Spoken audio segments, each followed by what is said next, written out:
Hey people, so I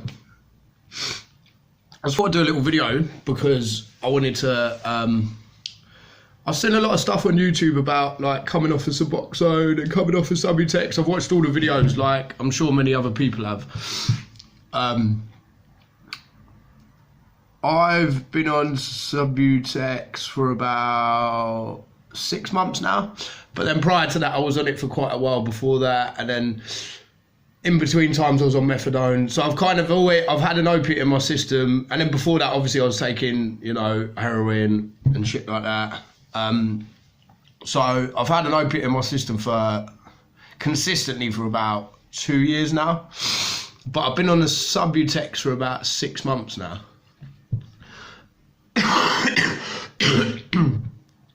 Now I'm trying to come off it, and I've been trying to come off it for the last couple of weeks. It's fucking hard work, man.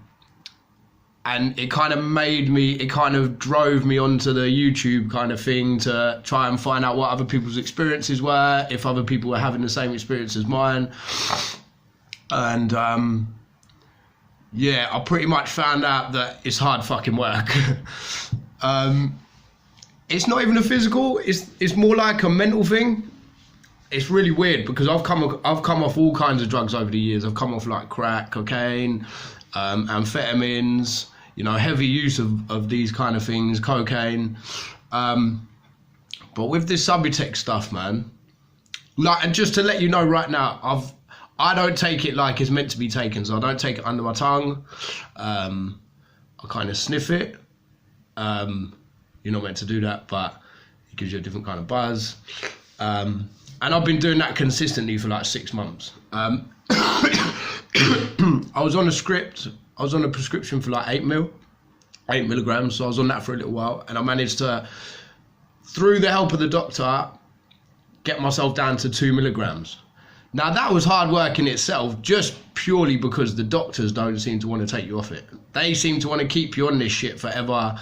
I mean, I've watched the YouTube videos of what it's like in America, and it seems to be quite the opposite. It seems to be quite hard to get a doctor to get a prescription. Over here in England, you can literally walk into a drug service and walk out the same day with a prescription for Subutex. Anything up to 8 mil starting off, and then obviously, you know, depending on how big your habit is, then you increase from there. So yeah, so I thought I'd do a little video and document my kind of journey, man. It's day one. I've literally just woken up. I've woken up, it's about 2 in the afternoon. I've been up for about an hour. I've got nothing to come down on. I dropped all the way down to 2 milligrams, and then I came off of my script, and then what I was doing was getting Subutex off of certain people who won't be named. And I was kind of supplementing my use. I thought I could just come off at 2, but that didn't work. Like, I felt it straight away. So then I was running around basically where I'd stuck my fingers up at the doctor and said, fuck you, keep your script, I don't want it. I found myself in a position then where I was kind of running around trying to get Subutex off of other people.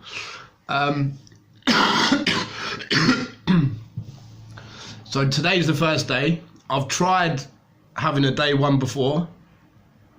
I've achieved it once.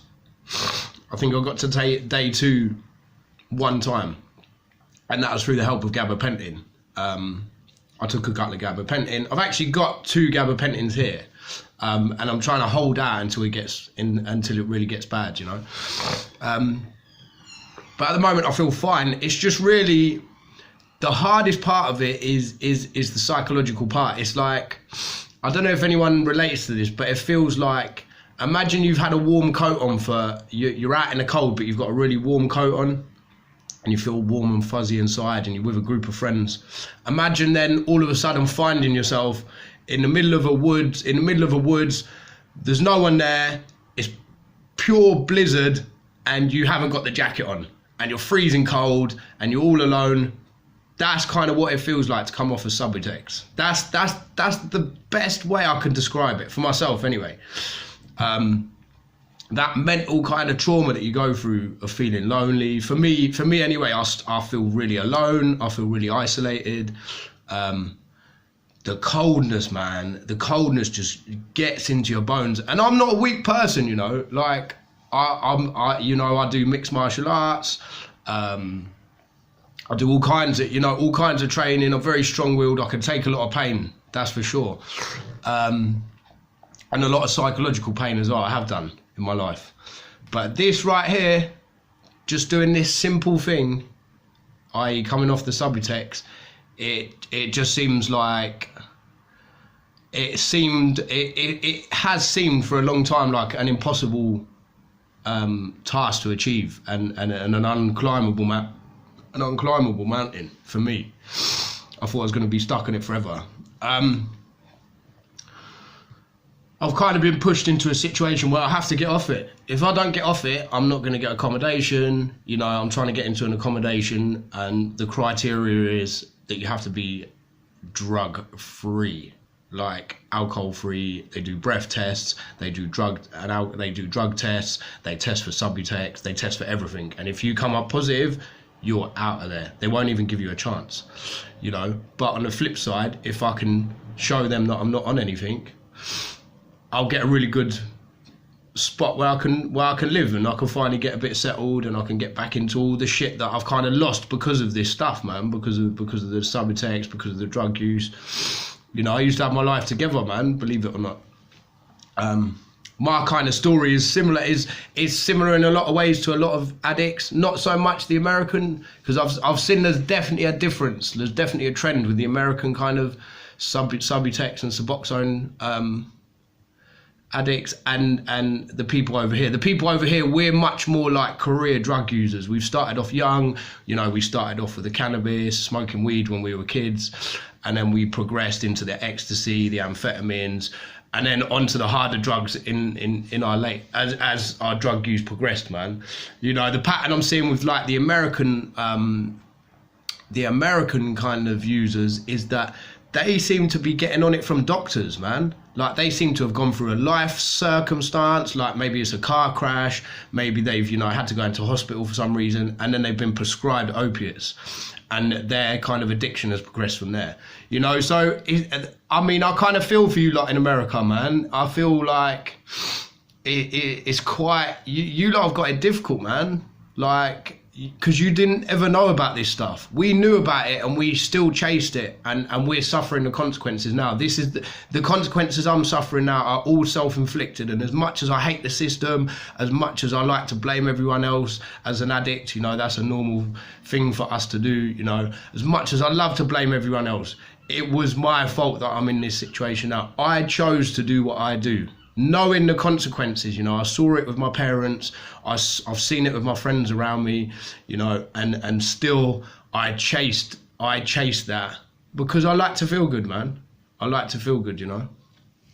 But this is the consequences of my actions, you know. So this is day one for me. I'm going to try and keep a diary. I'm looking to do it for 10 days. And I just want to really do it to show people what it's like, and what it's not just as easy. Like, I come across so much stigma and prejudice in my daily life especially from professionals who you know, especially from people like in probation and people like that, who think it's just as easy as you just stopping the drug and just stopping taking it, you know. Their view is they don't understand addiction, so their view is, well, just stop taking it, just stop using, you know. It's that simple. It's not that simple. So this is what I want to show, and maybe it'll help some people. I think sometimes watching YouTube videos can be off-putting because I think people can make it more than what it is. It's going to be hard. I know it's going to be hard, but I also think it's doable, you know, with a bit of mental strength, with a bit of mental encouragement. So this is what I'm going to document. I'm only in day one. You know, I could fall on my face tonight, tomorrow morning, whatever, and this is all for nothing. But day one, at the minute, this is my commitment. I'm sending this out there into the big wide world.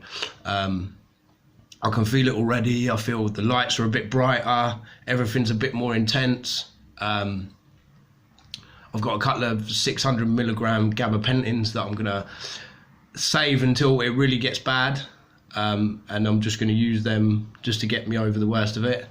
But day one so far, I've just had something to eat. I'm just gonna have a wash, and I'm really gonna isolate myself in my room. I'm just gonna watch some Netflix, watch a bit of Breaking Bad or something like that, and just try and chill out. My friends will know what I'm doing, so I've said to them, look, if I'm not in the right place, if I'm not in the right frame of mind over this next week, 2 weeks, hopefully that's it. Hopefully that's all it is. Just bear with me, so they know what I'm doing. So yeah, peace out. Day one, wish me luck, and I'll see you tomorrow.